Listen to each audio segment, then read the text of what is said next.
والازدهار.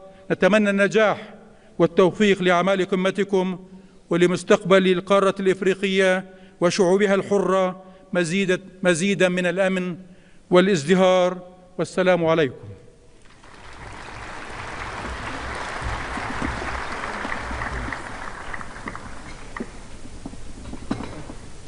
Merci, Votre Excellence. J'ai maintenant l'honneur d'inviter Son Excellence Giorgia Meloni, Président du Conseil des ministres de la République italienne, pour prononcer son discours. Excellence, vous avez la parole.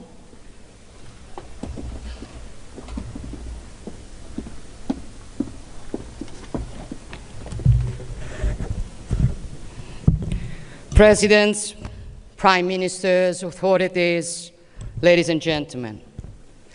It is a great honor for me to be here with you today.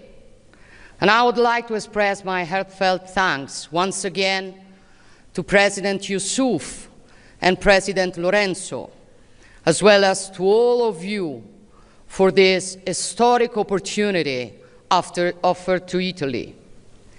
The invitation to participate in the Assembly of Heads of State and Government of the African Union, the forum in which this organization discusses its fundamental political choices and determines the strategic direction of the continent, is a recognition that can only make Italy proud and that will Italy accept with respect and a sense of responsibility. It is a demonstration of trust that we will not disappoint. I have the honor to lead a nation that has in its DNA characteristics that historically make it a respected and valued partner. Propensity for dialogue, capacity for discussion, respect for others before anything else. A nation that has built part of its identity and its foreign policy on the profound meaning of a world that in times as unstable and unpredictable as ours can be the key to charting the course. And that word is cooperation. The word cooperation comes from the Latin cooperare, to work with. True cooperation, that is, never sees an active and a passive subject, but exists only in a relation between equals, a relation in which the specificities of each one are indispensable for achieving a common goal. If you look down on someone, you cannot cooperate with them. If you want to plunder their resources, you are not cooperating with them. Even if you just want to give charity, you cannot call it cooperation, for cooperation is another thing. And what Italy wants to do is to cooperate. Yesterday,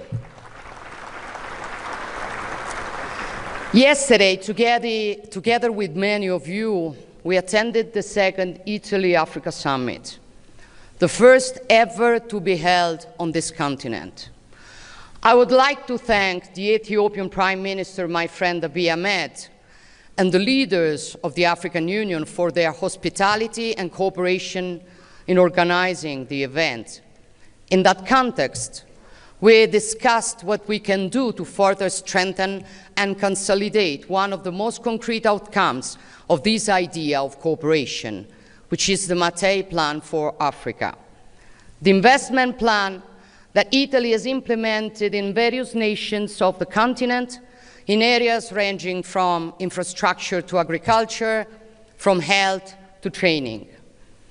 This is a strategy that we have built together because we do not conceive of the Mattei plan as an Italian plan for Africa, but as Italy's contribution to your agenda, with a particular focus on this year on water-related projects.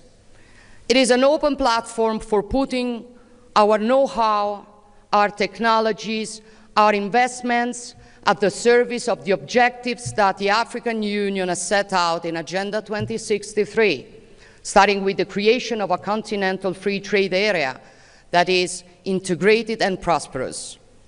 This is an ambitious goal which we will support and which will require efficient, secure, and fast economic interconnections in order to be achieved. Like the Lobito corridor, the railway and infrastructure backbone that will connect African markets to global ones and bring people, ideas, and economies closer together.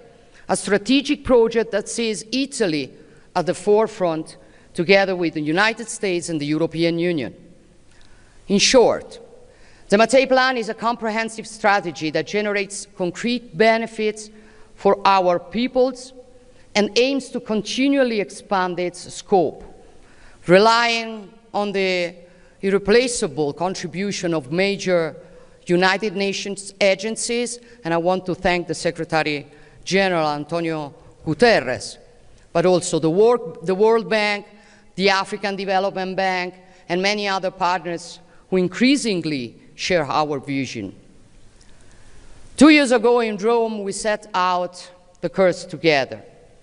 And in recent years, we have followed it with consistency and determination, adding a new piece to the mosaic each time and bringing new nations on board every year.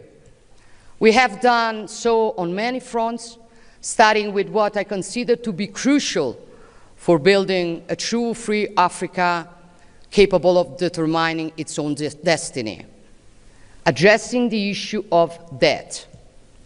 We wanted to chart a course on this issue as well.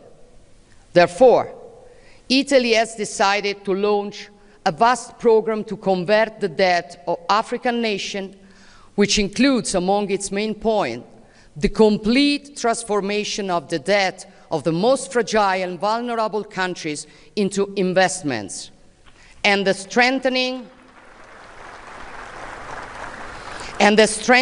of the contribution to the World Bank's AIDA funds. Similarly, we've introduced specific debt suspension clauses into our bilateral loans, allowing African nations affected by extreme weather events to free up fiscal space to help their population and rebuild essential infrastructures. These are choices based on justice and responsibility, which are crucial for freeing up resources that are vital for development and for assuring peace and prosperity, including in those areas of the continent that are currently more affected than others by instability, insecurity, and serious humanitarian crises, such as neighboring Sudan and Eastern Democratic Republic of Congo. But we also want our collaboration to be political at the multilateral level. We want to help strengthen the valuable work carried out daily by the African Union, ensuring greater consistency to the mediation activities carried out by the UN and the European Union and key international partners. We will continue to do our part because we are aware that the future of Italy and Europe also depends on a secure, prosperous, and peaceful Africa. It is often said in the many analyses of the troubled and complex times we are living in that history has started running again. This is true. And my opinion is that today it is running here. Africa is not a marginal chapter in this story, far from it. And those who do not understand this scenario risk being left behind. But those who understand this scenario see the reality. A continent with 1,000 peculiarities and 1,000 demands, some of which are very different from each other. A continent rich in resources, raw materials, and arable land, which can count on a decisive force in the age of knowledge, which is human capital. This is why Italy has focused much of its energy on training projects for young people, including in the field of artificial intelligence. In short, our point of view is that Italy and Europe cannot think about the future without taking Africa into proper consideration, because our future also depends on yours. Aware of this, Italy intends to continue to be a privileged bridge between Europe and Africa, making available the strength of its institutions, its great tradition of dialogue, and the expertise of its companies. We want to do this also to achieve another goal that we all consider momentous, to guarantee the men and women of this continent a freedom that has often been denied them, the freedom to choose to remain in their country, to contribute to its growth without being forced to leave it, often paying unscrupulous traffickers to risk their lives in an attempt to cross the Mediterranean. Those who believe that migration is necessary and indispensable are in fact acting selfishly. If young people leave their land and their people in pursuit of the promise of a better life, what will become of the history, culture, and existence of the country they have abandoned? These words are not mine, nor those of a political leader, but of a son who is proud of Africa and who holds Africa's future close to his heart, which is the Guinean Cardinal Robert Sarah. Clearly,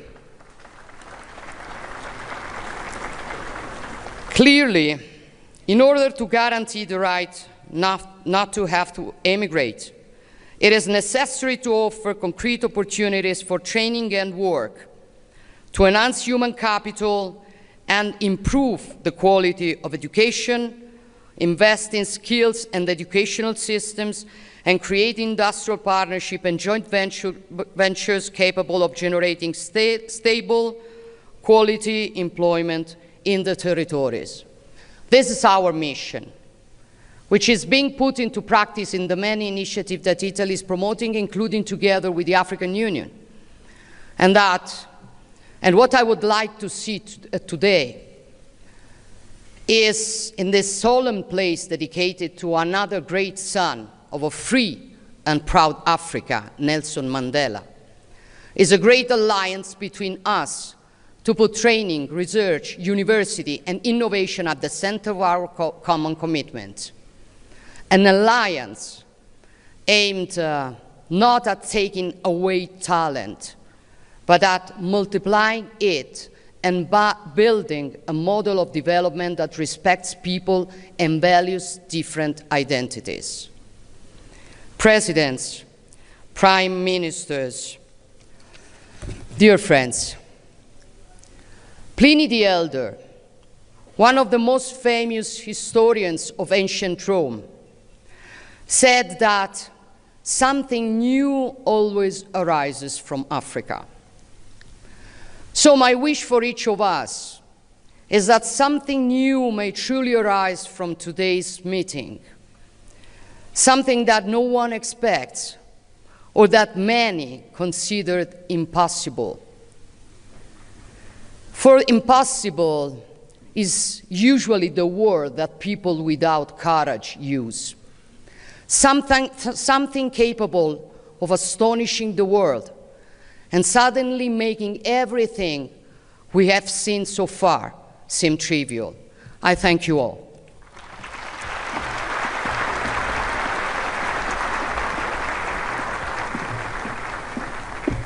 Thank you so much, Excellency. J'ai l'insigne honneur maintenant d'inviter Son Excellence João Lourenço, président de la République d'Angola,